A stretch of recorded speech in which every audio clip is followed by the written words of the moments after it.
Whoa. Whoa. Um,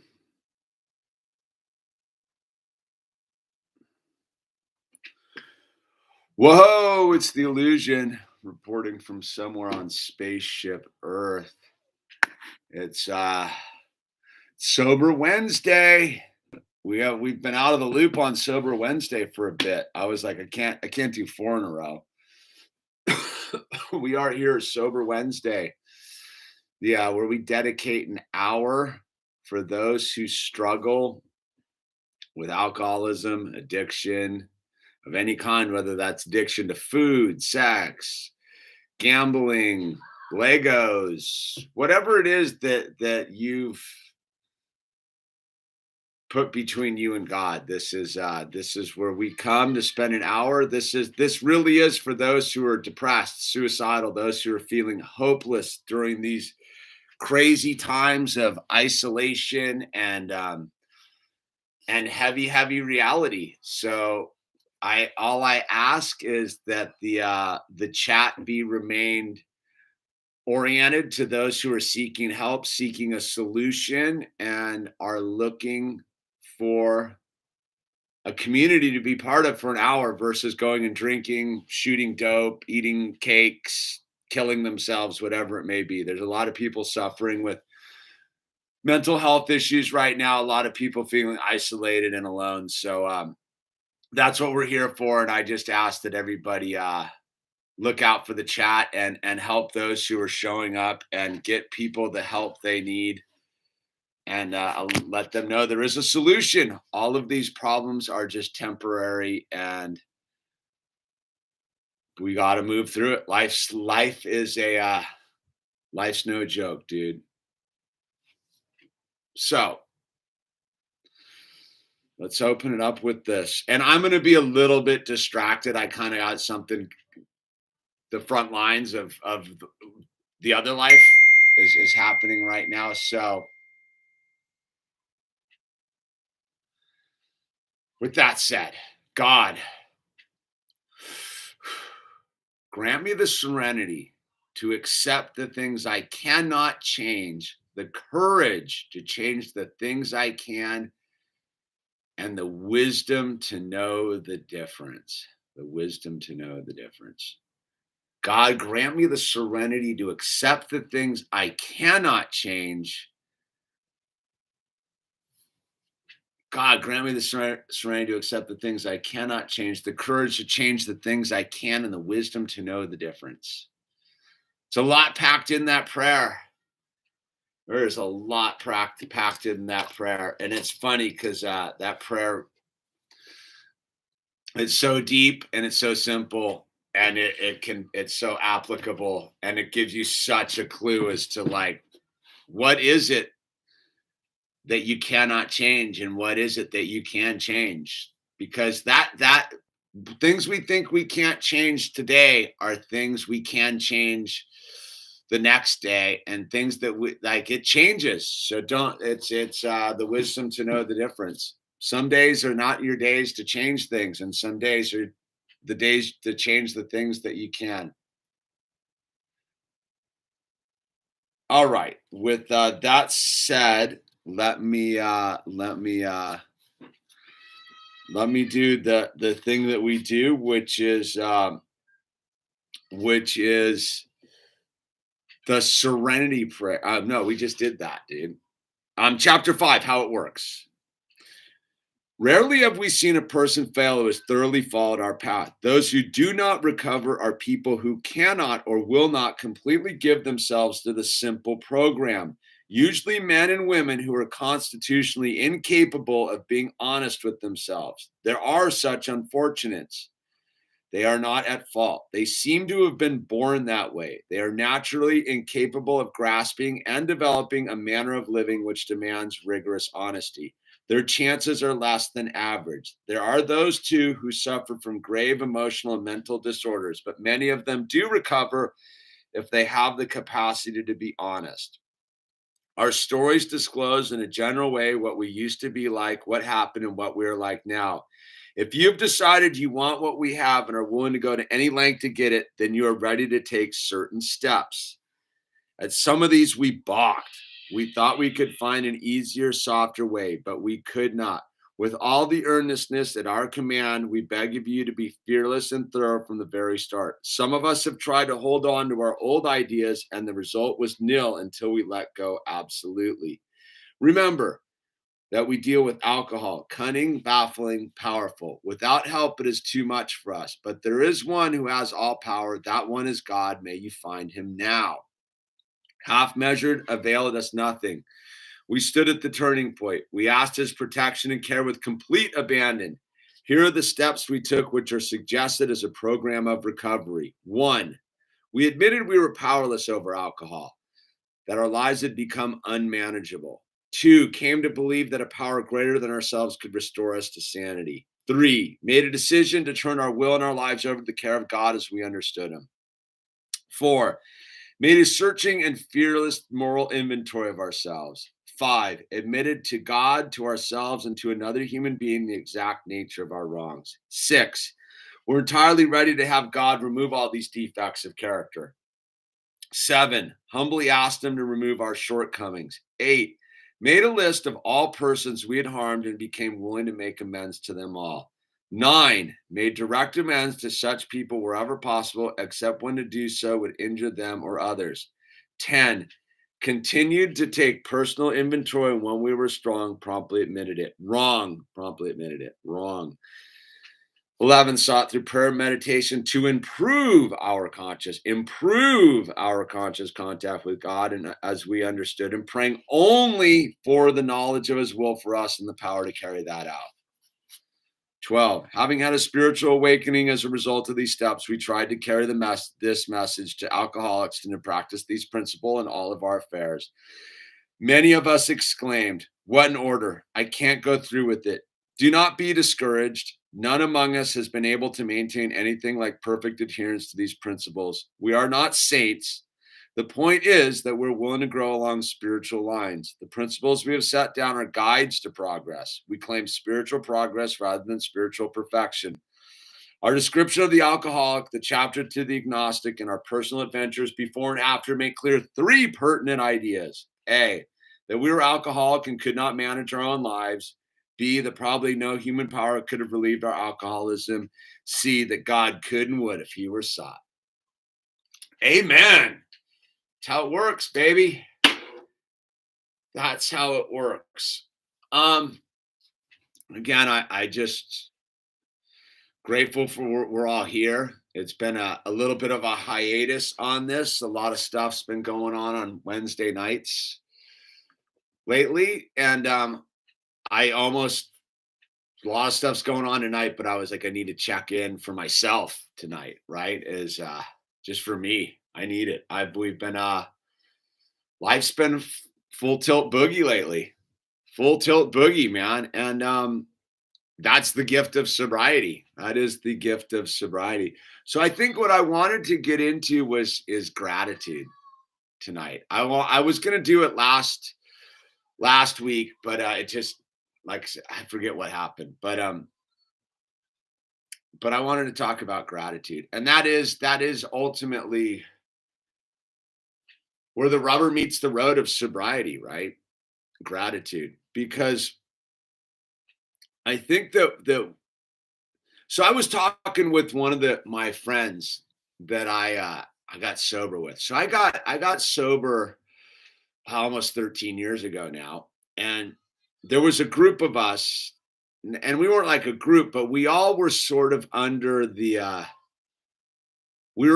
tutelage of our spiritual advisor. We knew he wasn't our sponsor, though we did do all the work with him. He was a deeper level of what it was, and that was our friend Joe Shaughnessy. And Joe Shaughnessy was our spiritual advisor. He a level that even 13 years later, I'm amazed at how well he understood this reality and how to stay out of the pain of this reality. So there was a group of us, and David will sometimes be on the chat, and my friend Kale will sometimes be on the chat here. And we come from the same spiritual place or instruction, if you will.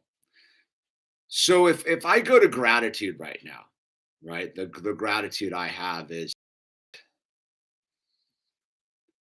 I'm grateful that I got sober when I got sober and how I got sober, because I can look at it now almost 13 years later and be like, if I'd gotten sober at any other time, plus or minus 30 seconds, a millimeter, I don't get the same cosmic awakening, the same pathway to God, right?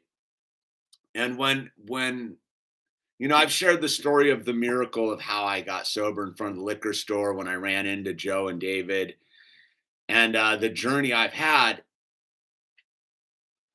But the gratitude doesn't come for that moment that I had the clarity to see God in another human being's eyes.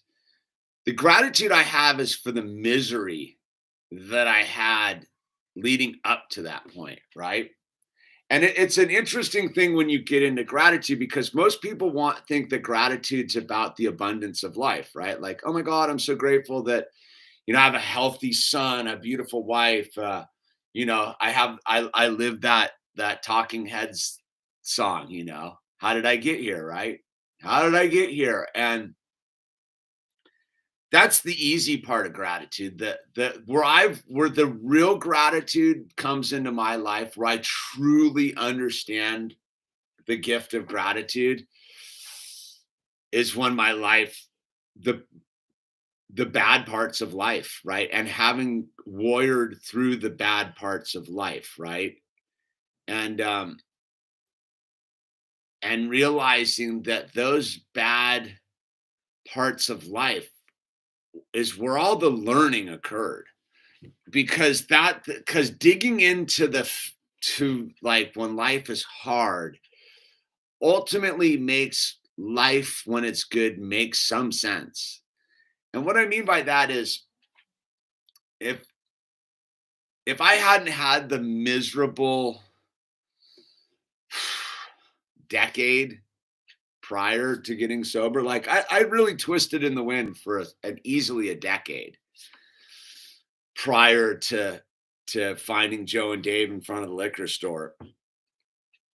Like, that was a long time. And I've told you, I used to be a writer and journaler, and I kept copious notes of my reality during that period. And it was long and painful. And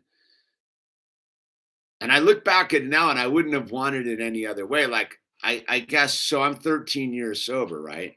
Almost. We're, God willing, God willing, I'm like 30 days out. But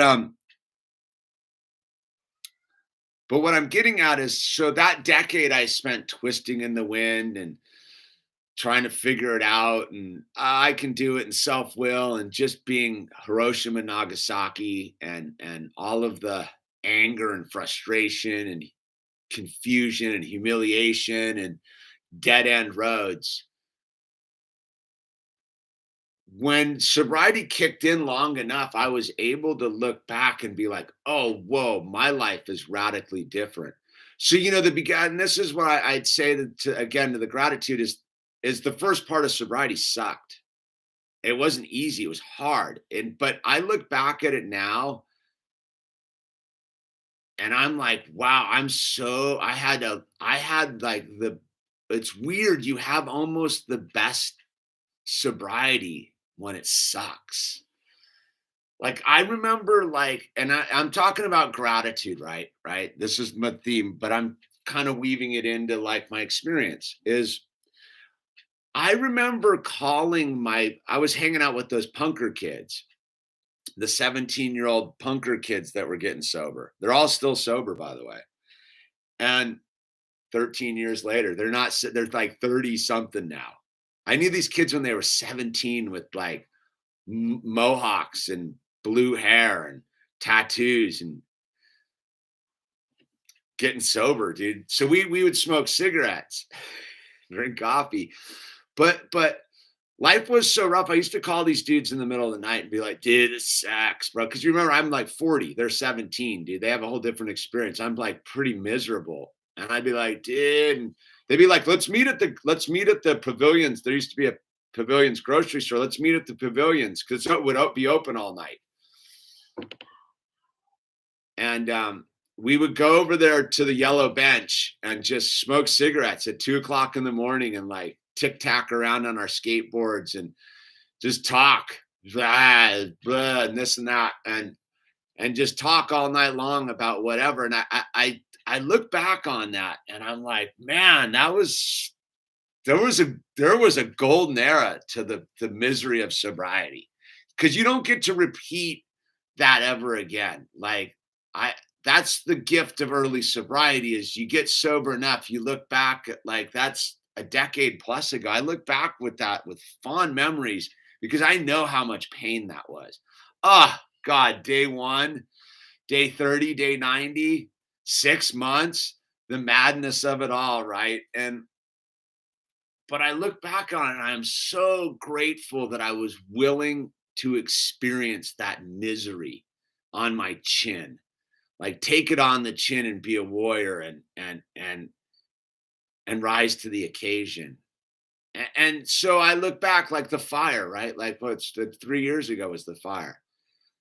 Like, the hardest part of my life was the fire, dude. My wife, like, we're gonna get separated. My house was gone.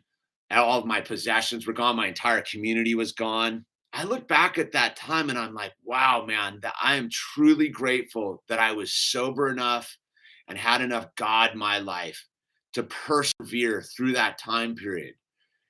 And I look at it like now, like the gratitude of now is like, I am so grateful that I get to experience the anger, pain, frustration, grace, and glory of this time we're going through, that I'm not just accepting it, that I'm not just rolling over to this time we have.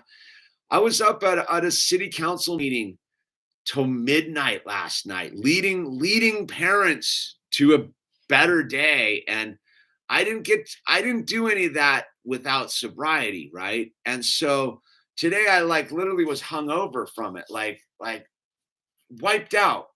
And I was sort of like, it didn't go the way we wanted and this and that. But I sat back and I really sat back and was like so grateful for even being here to have that experience. Like have that experience. 82 parents showed up last night to defend our children. Like, that was beautiful. Like I stayed sober enough in this game to get to experience last night. Like, it brought brought tears to my eyes listening to these parents. And I go, if I'm not so miserable on top of that hill, like, I got sober at the Voodoo Bowl. That's the end of my. If I wasn't Hiroshima, Nagasaki at the top of that hill, wishing for mushroom clouds and the destruction of this planet and the death of all human beings, if I'm not up there, I don't find Joe at the bottom of the hill with God in his eyes and the solution. And I don't get to show up last night for all those parents. You're talking about that. It even like tears me up thinking about it right now. The dude on top of the hill 13 years ago, Hiroshima, Nagasaki, last night leading these parents, never would have seen it coming. That dude on top of the hill never had the vision to look into the future and go, you're going to be showing up for your child and your family and your community. People are going to be emailing you and texting you saying thank you for showing up. You're a hero and all that stuff. But I didn't show up last night because I'm like, all like, this is rad. Oh my God, this is so like finger popping rad. I showed up last night because this is a painful time we're in. And warriors accept the pain. That's what we're supposed to do as warriors, is not be like, this sucks, is to be like, this sucks, but I'm a warrior and I was born at this time to carry the light forward. And so the gratitude I have right now is not for the feeling of grace and dignity last night. It was for the misery I felt on top of that hill for so long. When I used to wake up morning after morning with the most perfect 360-degree view, like a vicious hangover, smoking joints rolled out a leaf because I couldn't handle regular buds, and trying to figure out where I was showing up for work on time, and look out over this beautiful view that the night before I'd been partying, like, yeah, I'm on top of the world, like the dude at the bow of the Titanic. And then waking up the next morning and being like, I just want this all gone. I just want to see mushroom clouds over the port of Long Beach. I just want to see mushroom clouds over the mountains of Pasadena, dude, and over downtown LA and coming up out of Ventura, dude. Like, let's end this all. Like, I'm grateful for that horrid truth that I wish doom upon myself and the world, because if I don't have that tribulation, right, I don't get to sit here and be a leader of my community. I just got off the phone with the city council member for like a half an hour talking about the next move, and I don't get to show up for this live stream and be part of this, dude. And I just, for those that are new to or contemplating sobriety, yeah, it's a daunting task, but you were born for it. Accept the mission so you can look back and be grateful that the most painful part of your life, you will always like champion as like one of the most beautiful things ever.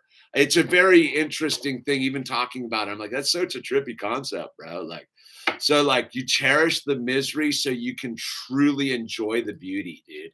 I think that's sort of what I'm saying. Is like I like have like Owl's running around right now and he's super stoked. All right. Georgish Legion, thank you for the support there. Happy to hear you on the lonely night in sunny Isles. I went homeless in Florida. I have a good, comfortable car at least and 2 jobs. I have never seen God before more than now. Thank you. God bless. God bless you, Georgish Legion. Yeah, God's everywhere right now. It's I think it's so bright you need sunglasses. I'm telling you, last night was like this thing. It was just, I was like, whoa. You got to understand, like, I show up at some of these things not expecting anyone to show up, that I will stand alone. I've done it so like tonight, like I flip on this live stream, like I don't think 59 people are going to show up. I don't think you're going to be here. I don't know. But I show up because I'm willing to take the chance. I'm willing to show up for myself, man. I learned that over the course of sobriety. Is like I have to first show up for myself in order for God to be here. If I don't show up for myself, how am I going to let God show up for me? Because God's like, you got to at least show up for yourself so you can show up for me. You know, but I can't show up for myself if I don't have God in my life, which is why I did all the drugs and the alcohol. It's very, which arrow starts the engine, you know what I mean? But of course it's God. God is all arrows at all times. So let me do this. Let me just read the comments and see where we go. Georgish, I got a beautiful email from someone finding God right now too. And let me back it up. Hi, Kimmy, Catskill Hillbilly, truth lover, something you have to do all the wrong things to end up exactly where you're meant to be. Gosh, truth lover, you said it. And that's what we get to learn in sobriety, right? That's the beauty of admitting we were powerless over alcohol or whatever your addiction is, cakes, cookies, bad relationships, drama, that our lives would become unmanageable. Dude, that's the rad part about it, is realizing that the part of the powerlessness is thinking that the bad things are bad for you. When it's like how do you get stronger? You tear the muscles. How do you get healthier? You get sick, dude. How do you do anything? You've got to fail to win, dude. No one knows how to win the game if they don't know how to lose the game, sort of thing. I miss these sober Wednesday talks. Glad, yeah, me too, Catskill. Addiction is tough, man. Replace the drink with the Pepsi. It tastes much better. Hedgy, wouldn't it be here if it wasn't for that? It's that's the beauty. Yeah, I'm doing well in quoting cocaine, and yes. Um, Hedgy, James Hinton, Kimmy. All right. Well, I lost the. All right, there we are. Boom. 8 days nicotine free. Good for you, Charlie. Good for you, man. Remember, the nicotine jokes about you just returned back to your natural state as a non-smoker, non-nicotiner. But good for you. Keep it up, Charlie, man. I'm trying to eliminate each substance. Good for you, man. You just keep working it, Charlie. I know where you're at, man. You're still here, my brother. You're still here, Charlie. I know you struggle, man. You're still here. Grateful always to see you on the chat. Me and Charlie have had a number of when did we have those conversations? 5 years ago, so. Anyone, it's again is today might not be your day, but plant the seeds for a brighter tomorrow, man. That's all we're really trying to do is plant the seeds.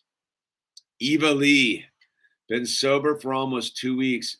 I'm 20 and I live in Wisconsin where everyone drinks. Haha. Yeah, that's it. Well, everyone drinks. The gas station's full. I'll tell you what, Eva, get involved with the fellowship. There's probably great sobriety out there in Wisconsin. There's young people's groups. Get with some young warriors and go tear up some diners, dude, and just drink coffee and stay out all night on caffeine buzzes, dude, and listen to crazy music and get stoked. I always will be so grateful that I got sober with some 17-year-old kids, man.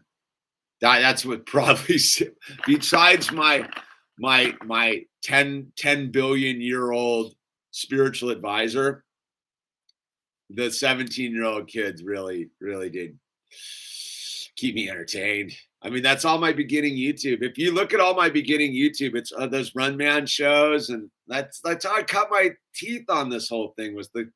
They were my subject matter. I was studying in early YouTube, dude. Sugar's gnarly, dude. I made my wife a birthday cake, dude. It's from scratch last night. And I made the frosting, and it's like 4 cups of powdered sugar. And I'm like, oh my God, dude, this is literally like a poison. But I was like, dude, I'm just doing it, dude. Sugar's tough, dude. Sugar's tough, dude. Paraplegic bear, at least make it from cane. Yeah, cane sugar Pepsi. Stay away from the high fructose, dude. I'm addicted to sugar. It's probably harder than quitting heroin. Dude, the sugar's the gnarliest. My gnarliest struggle, dude, is the sugar. I was doing so good prior to the coof. The coof happened, and I was like, all right, I'm gonna allow myself that, and I've never recovered from that. Like I remember when I was stockpiling food, I got all those things, elephant ears, dude. I was like, oh, I was like, like when I was getting ready for the coof 2 years ago, there was the post-apocalyptic me of like, you got to have fun food in your survival kit, like. So you better pack some cookies and some goodies and some secret stashes of candies and stuff. And once we realized it, we used them. I ate them up. But it's Dude, I'm hooked. Caffeine's gnarly, man. I'm doing some yerba mate tonight. I was up so late last night, I didn't even feel like drinking coffee today. Ricky Snobby, dude, celebrated a year of sobriety a few months ago. And the miserableness, but fire inside being sobriety is such a good for you making around the planet, dude, or their sun or whatever the realm wants. I found that getting the first 365 days under my belt was like made a day easy.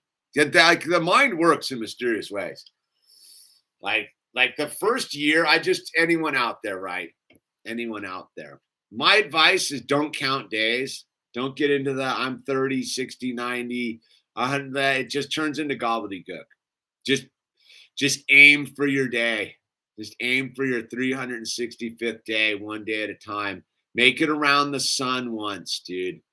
Just stick to it for one solar cycle. Allow yourself to experience every sunrise and every sunset and every position and every day and its length and every day at night and its shortness, so that you can get a true celestial understanding of your sobriety. The making a year like broke the spell, because after the year I was like, okay, I did a year. I didn't do a day. I can do 24 hours. I did a year, and I just do that. I just do 24 hours, man. I just do 24 hours. And trust me, dude, like part of the gratitude is that sometimes I'm super not grateful. Like when I'm not grateful for it all, it really gives me a lot of gratitude. Like, dude, like I guess what I'm trying to say is this about like being grateful for your misery or your lack of gratitude is when you're in gratitude, when you're totally grateful for your life, you're like, oh my God, it's so beautiful, it's so great. Like, oh my God, yeah, yeah, yeah, yeah, yeah, yeah, yeah. And it's just finger popping, everything's the feeling of gratitude.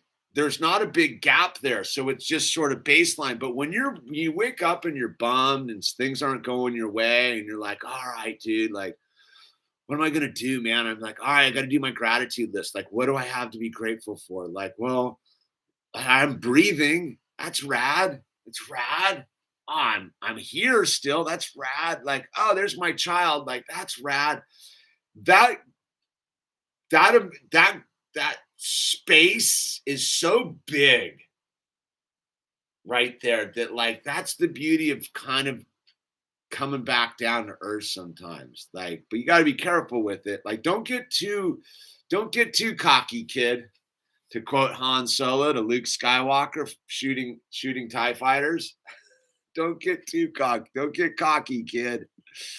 But one cup a day, dude, you're gnarly, Jane. I see that's the thing. I don't have that kind of willpower, man. Like that's crazy. One cup, dude. Grateful for these streams. Almost 4 months sober, Brendo, dude. 4 months. That's no joke, dude. Good for you, man. Ah, that's beautiful, dude. Brendo. Yeah. Yeah. Like all these, look, the thing that I stopped smoking coke 15 years ago, that is evil. Looking out of windows while your buddies pick at the carpet is something I don't miss. Yeah. Yeah. Yeah. I don't miss it at all. Every now and then, I'll tell you, I'll be super clear. Like every now and then, man, I have that moment where like, you can like tap into like the good part of the high. I'm like, I would like that. I'd love a couple whappies right now. Ooh, ooh, ooh, ooh, ooh, ooh. And then I think about it and I'm like, it's like this thing. So I was down in Chile with the young surfers, right? I was down in for 2 months with those young Australian surfers. Man, I hope they're doing okay over there in Australia. Jeez, dude. But I was down there for like 2 months with those guys, right? And they scored all this blow, dude. Like the uncut, the unstepped on stuff, like the real deal. And I was like, let me be in charge of it, dude. because I was like, I'm sober guy. Like, let me rail it up for you guys, right? So I used to like do all the stuff. Because I'm into like process. Charlie, thank you. I appreciate that, Charlie. Thank you. And I would look at it, right? And I'd be like, oh my God, stuff. You could smell how good it was because it didn't smell like bad stuff. It just I realized what I just said. But literally, like, you know what I mean? You're like, dude, you're like, all right. And I remember I was sitting there one night, right? Like early on, and I was like, wow, and they had like a pile of it, dude. And I tapped into like the good thought about it for a minute. I was like, oh, look at that, dude. Look at that, dude. And I was like, well, how much? Because I had like dough and I was all secured up. I was selling art. I was still making, people were like sending money online. I was making videos down in Chile. And I was like, all right, like it's cheap's living. You can get lots of blow here. And I'm like, and all the backpackers were going up to this town up in the in the Andes on the border, like either in Argentina or on the Chilean side. I forget. It's like a known like cocaine town, dude, and like just posting up and getting freaky. And I was like, all right, man, like, all right, so I'll rent the private room over here in the hostel.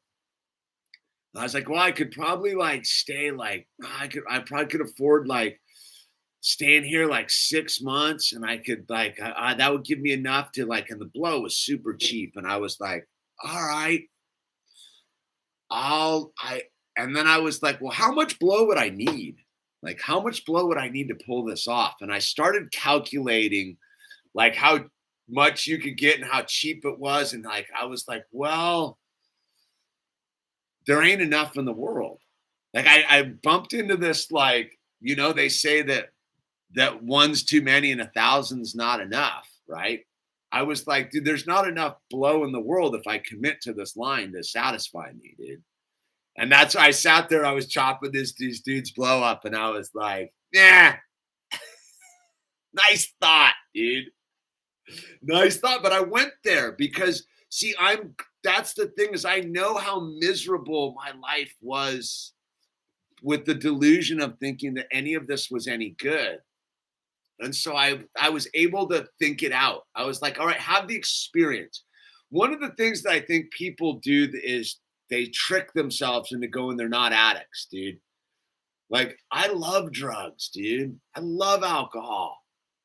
I didn't really like smoking, but I love that stuff, dude. I love everything about it. Whole thing, dude. Yeah.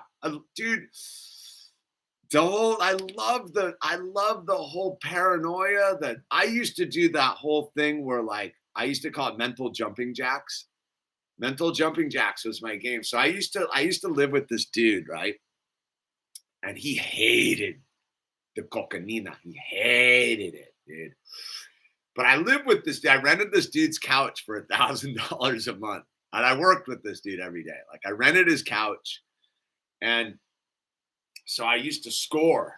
And I used to go out in my car and like do a big old bunch of it. And I would sit with the LA Times. I would sit with the newspaper like this. I would hold it up and I would sit right next to this dude on the couch as he's watching television. And I used to call it mental jumping jacks. I would literally just sit with the newspaper up and stare at the crack between where the pages were folded, just pinned to like 1,000,000,000 miles an hour, just and just this dude would be clueless sitting next to me. And I used to just sit there and just be like, hang on. I used to love it, dude. I used to love the whole horrid vibe of it. See, I wasn't one of those dudes that was all like weird about it. Like, I used to love the paranoia. I used to love the freaky weirdness of it all. Like, yeah, dude, let's feel weird, dude. Let's feel this. Like, I used to be my whole trip about it was I didn't drink, right? When I used to do the blow and stuff, I didn't drink. That was my big thing. If I was drinking and I did blow, it was different. But if I scored my blow, And I was like, all right, I'm doing blow tonight. Like alcohol was not my thing because it would give me a hangover. So I used to do the thing, and my whole deal was to finish what you get. Order what you get, finish what you get. Don't leave any around. So I would do that last bit, and after my freakiness, my whole vibe was like that I used to just lay down and just fully like listen to my heart and let my heart put me to sleep, dude. I was like, all right, just listen to your heartbeat, go to sleep. I could fall asleep like that, dude. I had my whole thing was like, yeah, I can sleep on blow, dude. Like I was a real sicko, dude. So what I'm saying is I like look at the joy and I mean talking about it. But when I really dig into it, the highway, I enjoyed it, but outside of it, I was miserable. The serotonin, the destruction of the shame, the weirdness. Like, yeah, in it, I was like, yeah, I'm into it. Outside of it, I was so horrified, right? And then it stopped working, dude. Like the one thing that I'll tell you for sure is like it stopped working. That cold New Year's Eve night in 2009, the end of the last minutes of 2009, when I had done that last bit of blow and it didn't work. And I was like, all right, dude, it doesn't work, bro. Like, what do you got to get sober, man? Dude, this is for real. And so I cherish my misery, dude. Not because I live like that, because I know I don't have to live like that anymore. Like I did it already. Like that's why I always trip with the relapsers and the whole thing that they go back out is like, but you did it already, dude. Like you know what that looks like. Just go sit in there for a minute and be like, oh yeah, that's right. That's right. Like, yeah, that was super. Oh, yeah. That little like fun part was like, oh, yeah, there was all the other drama, like the other 99.99% of drama that circled around that horrible. There's no way I'd go back out. No way, paraplegic bear. No way, dude. No way, man. But that's because I don't pretend to myself that I'm not like, people are all like, oh my God, dude, in order to get sober, did you have to like admit that like, you're like, yeah, I am. Like, I'm a lifelong lover of misery. to be like, that's why I'm grateful. I can choose that. I will gladly choose to be miserable. Like, I remember I had this friend of mine I had this rented had this place, right? And I rented this rad little trailer up in the hills of above Zuma Beach. And she came to visit me once, right? She was staying with me for what's like my buddy. God rest her soul, Patricia. She got killed by a car a couple years, right like 2 years ago. I think right around now. Oh man, Patricia, she got taken out by a drunk driver skating across the street on her skateboard. So my friend Patricia came out to visit me, and she was staying with me, and I used to sit on this cooler, right? I had the thing called the cooler of words, where I kept all my written stuff in a cooler, all my writings, and I'd sit on this cooler. And I didn't have any chairs in my house, and I'd sit on my cooler up with my back up against the wall. And she's like, dude, why don't you get a chair? Like, I didn't have a chair in my house. I was like, nah, I'm good, dude. She's like, no, I'll buy you a chair, dude. Like, what's your deal, dude? Like, why don't you want a comfortable chair? And I looked at her, I go, look, I don't want to know what comfort is. And she's like, what do you mean you don't want to know what comfort is? Like, well, what is that? Like, what do you mean you don't want to know what comfort is? I go, if I know what comfort is, I'll know how miserable I'll be when I'm uncomfortable. She's like, that makes sense, but that's crazy, dude. Like, why don't you just get a comfortable chair? Like, I know what you're saying, but like, why don't you just get a comfortable chair? And I go, I don't want to know what misery feels like. I don't want to know what this experience would look. So if I sit on the stupid cooler and I'm uncomfortable, it's what I know. I don't have to know that I could be another way. And I think that there's certain aspect of that's the life I led up until I got sober. It's like I didn't want to know how good life could be because I didn't want it to be taken away from me. And I think a lot of people struggle with that is like getting sober is like, oh, they get a taste of how good it could be. And they're like, I don't think I can do it. And they're like, I'll just go back to being miserable. And what I'll tell you is you can do it, but you need a team of people to do it with. I talked to my friend Kale yesterday for like 2 hours, dude.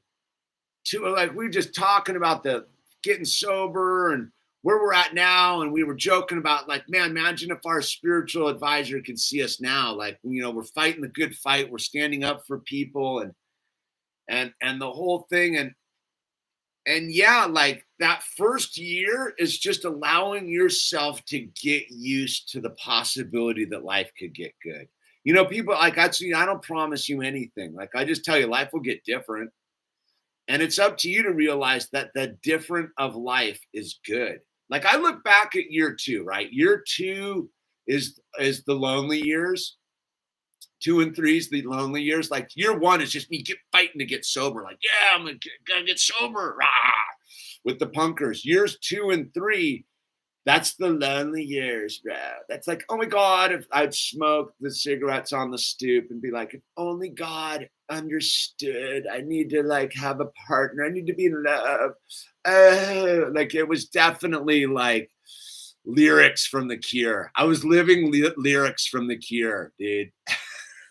I was definitely living lyrics from The Cure, sitting on my little stoop, doing my YouTube, smoking my American spirits, going, oh God, if you only understood. And then I learned something over those 2 years. I learned to love myself. And that was the greatest, that 2-year experience of loneliness taught me that I'm never lonely. Like that God's always been with me. And the key to not being lonely is learning to love yourself, learning to be with yourself. Most people can't be with themselves. Like that's this thing where again, I look back at year 2 and 3 and I'm like, oh my God, like that's the only way that I can go through all this stuff with the family. I sat for 2 years being the lyrics to a Cure song, smoking cigarettes. So I quit the cigarettes in the middle of that. But that's when I ran for city council. I kept myself busy. But what I'm saying is, like the Lonely Hearts Club Band, so many lonely people, where do they all come from? And every song had meaning then. And when I got through that, I look back at that now and I'm like, dude, I'm so grateful to like have all the hardness that if like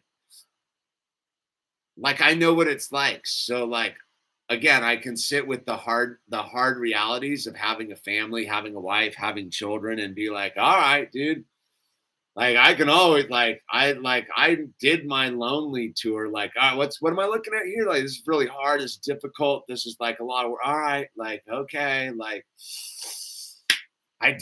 I'm like secure in myself, dude. So it's this thing where James Hinton 429, thank you. God bless. Thank you for the support, James. That's hilarious. You like the paranoid stuff. I did hit I could never get the big hit, dude. I know a chair's bit more than most.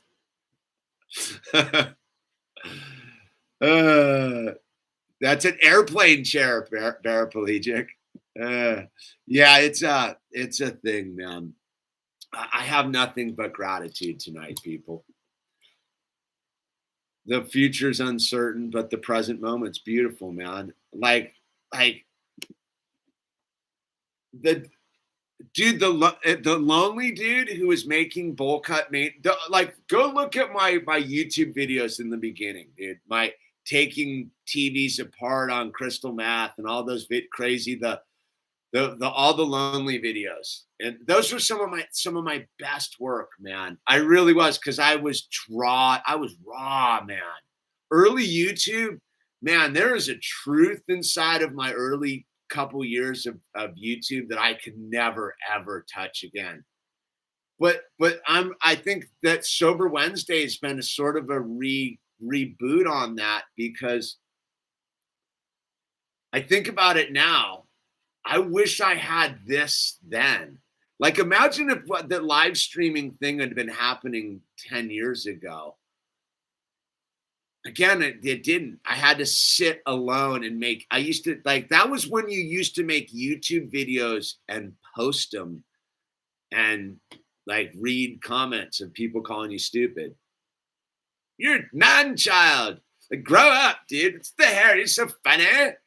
And it was such a different world, right? So like now I look at it now as this interaction. I don't know if I would appreciate what we're doing right here, right now, if I don't, and I'm glad I'm talking about this, because I forgot until tonight of what it was like being the lonely YouTuber, dude, in my little square. And God, those were the glory days too. That's when everybody was, the rip and dip boxes were coming. That's when all that cool, that's when all the like really like gravy YouTube stuff was going on too, with like that's when YouTube was on fire, dude. Like the nowadays YouTube's not as like cool as it used to be. This is cool because this isn't YouTube. This is us having a live streaming community. But that's back when YouTube, like that's when those people flew me out to London, Charlie and those dudes. That's when like the boxes would just show up constantly, dude, just mystery boxes all the time, dude. Mystery boxes from the skate decks would show up, dude. That's when there were so many skate decks being sent to me, dude. When I did the Thrasher review thing, that I remember I took a stack of skate decks and I was able to like have them be at an auction for my friend's mom, who was recovering from cancer, to help her pay for her like trip to Hawaii so she could like recover from cancer in Hawaii. Like there was like, that's dude, I look at it now, like I'm good. I needed to remember that. And I'm super grateful for that experience, because I had nothing blocking me then. I just had my lonely, pure lyric lifestyle, dude. But I had the glory of this platform. And man, you guys were good to me back then too. But it was a different crowd. Like the crowd that's here doing this with me now is such a different crowd than 2012, dude. Is anyone here from 2012? Dude, I don't even know if there's anyone who's from 2012. I don't even know if there's anyone still. Just me and some store-bought sushi, says Michael. Smokey McPot, you're dang. Oh, you're born that year, dude. 8-year-old. You were watching before Owl. Like, what a trip, right? Oh, Michael, it's interesting. Saying the bowl cut got me started. The bowl cut in its many different lives, right? I have nothing but gratitude right now. And it's hard right now. Let me tell you, dude. Like, life's hard right now. Like, these are the golden years. Look, saw you me on Tosh way back in the day. That was yeah. JLP got me here, dude. That Jesse Lee, dude. Amazing, dude. That dude's amazing, man. Yeah, dude. The Maxwell Richter. It's all about growth, dude. And the thing that I'll just advise, again, new sobriety. We talk a lot about new sobriety and people that might think about wanting to get into a new lifestyle, the depressed, the suicidal, whatever your predicament is you have to give yourself enough time in this new reality so you can look back and be like, oh, whoa, like I've grown, right? If you had asked me, I remember day one. I remember day one sitting up there at the place at the top of Carbon Canyon with Joe and Dave, and there was this dude, Ross. I think Ross is out in Florida. Ross, man, I just remembered Ross, dude. Ross was rad, dude. And I remember sitting there at this poolside at this table and being like, I just want to get so far away from yesterday. Yesterday was my last drunk, right? Just want to get so far away from yesterday. And I remember my spiritual advisor, Joe, being like, dude, just realize that you're going to look back one day and it'll be a distant memory. Just stay the course. Just stay in this day and be miserable. Just be miserable now.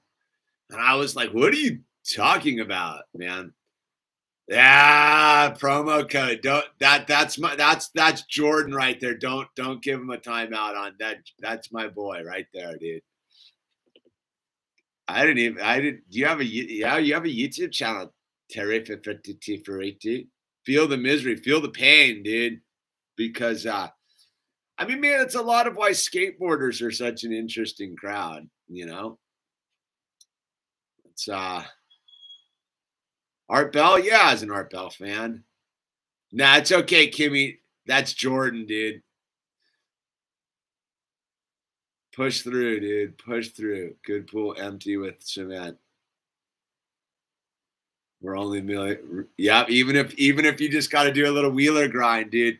Ricky Snobby, 2 years is becoming a whole new challenge. Sobriety's cleared so much of my brain and body yet. I sometimes try and convince myself that heroin. Oh yeah, no, that's the trick, right? Year two is all about just getting used to the new life and dealing with the mind. The first year is just detoxing your body, dude. They say it takes about a year to detox yourself off of alcohol. And then year 2 and 3 is rewiring your neural net. Like, that's what I talk about, the lonely years. Like, you need to be by yourself to do that. Like, you need your fellowship of people but you need to spend some time just sitting with yourself going, what am I all about, dude? And learning to love your miswirings, dude. That love for your miswirings is how you develop new neural pathways. That's why the whole thing of, make your bed and do your thing. You're trying to rewire your mind. It's all like, so year 2 and 3, Ricky is just rewiring your mind and that's just make sure you got a group of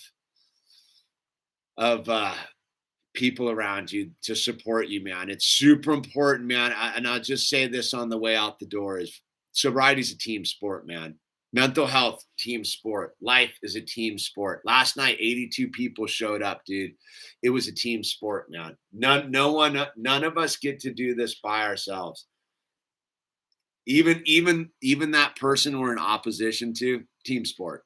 None of us are meant to be hermits, or you would be in a saffron robe up in some cave in the mountains of Central Asia, dude. But we're not. We're here with our laptops and our iPhones and our things, which means that we're part of the society, dude. So don't pretend. You can't be a hermit and have a laptop. Go out and make some human contact, right? So wherever you are in the United States of America, I can only speak for the United States of America. You can type in your town central office and you will get some numbers and a list of meetings.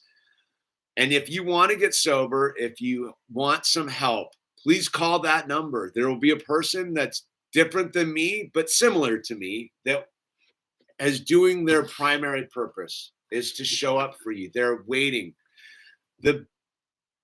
One of the great things you can do in this life is ask for help. I know it seems from the perspective of someone who doesn't know how to ask for help, it seems like a selfish act. It's the most giving thing that a human being can do for another human being is give another human being purpose by asking them for help. Look, some people 3 months ago or 2 months ago asked me for help on this mandate thing. I like the amount of gratitude I have for them asking me for help. All of you who ask me for help and send me emails, like, you're doing more for me than I can do for you. So please ask for help. Call up central office wherever you are, United States of America. There's help out there. It's just a phone call, man. And if you're suicidal, look, we started this whole thing for people that are suicidal. I gotta flip the record here. Got to get this on the podcast. Don't forget, there's a link to the podcast down below. And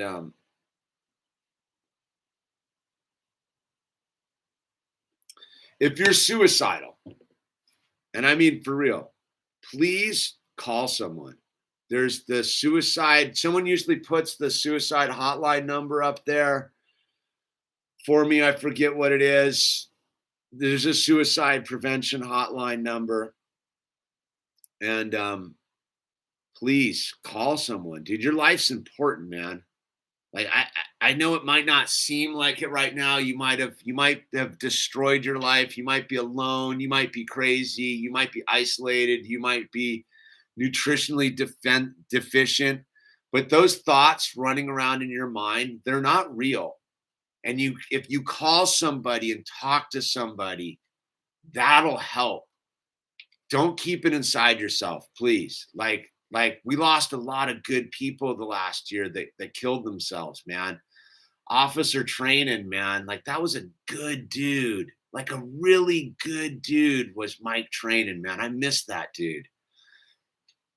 He didn't call for help, dude. So again, there's the lifeline, 1-800-273-82. That's like I'm gonna cry thinking about my buddy, man. I don't get too much into that, but 800-273-8255. Please call for help. 800-273-8255. That's the suicide prevention line. Look, don't play games with that, man. You may think that nobody cares about you and that you're all alone, but that's not true. You're important. God loves you. God cares about you. God put that number out on the screen for you. God put that person, there's another person on the other end of that phone who's had a similar experience to you that knows the truth, that you are loved, that you are valuable. It doesn't matter what you've done. It doesn't matter how much guilt and shame you carry. It doesn't matter how cuckoo for Cocoa Puffs crazy you are. Call that number and ask someone for help, man, because we need you right now. We need you. Don't let the evil souls inhabit this realm. Don't be overwhelmed by it, man. We need you. We love you. And reach out. Be beautiful and kind to each other. Thank you for being here for me tonight, man. I appreciate all of you. God bless you. And thank you. Good night. It's impossible because drug addicts are. All right, wait, hold. I got to do Blair. Sobriety's for fun and for free, dude. You call up central office right now, dude. People will help you, dude. If you think that you have to go through some money scam, that's just ego. Call the 1-800 not number and call central office wherever you are, Blair. Like where are you, Blair? I'll dig it up for you right now, dude. There's help waiting for you, dude. There's help waiting for you, man. Like, and nobody, we don't charge, dude. No one asked me for $1. No one asked me for $1. The only requirement I had was just get sober, dude. That's it, man. Let God let God pay the bill, dude. God already paid the bill, dude. That's what's going on down here, man. God, you're in Ventura, dude. Blair, email me, man. The link's down below, dude. Email me. Let me help you out, and let's see what we can do for you, dude. I got a buddy right now who's up there in Camarillo. He's got a meeting on he'll help. He's plugged in there, dude. You know what I'm saying? So let's get this done. All right, let me just show you how easy it's done, dude. All right, we'll run a little long on this one. Then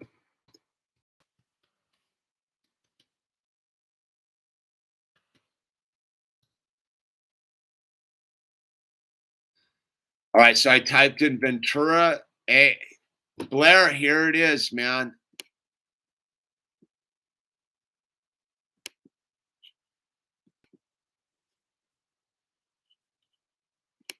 Caught Blair.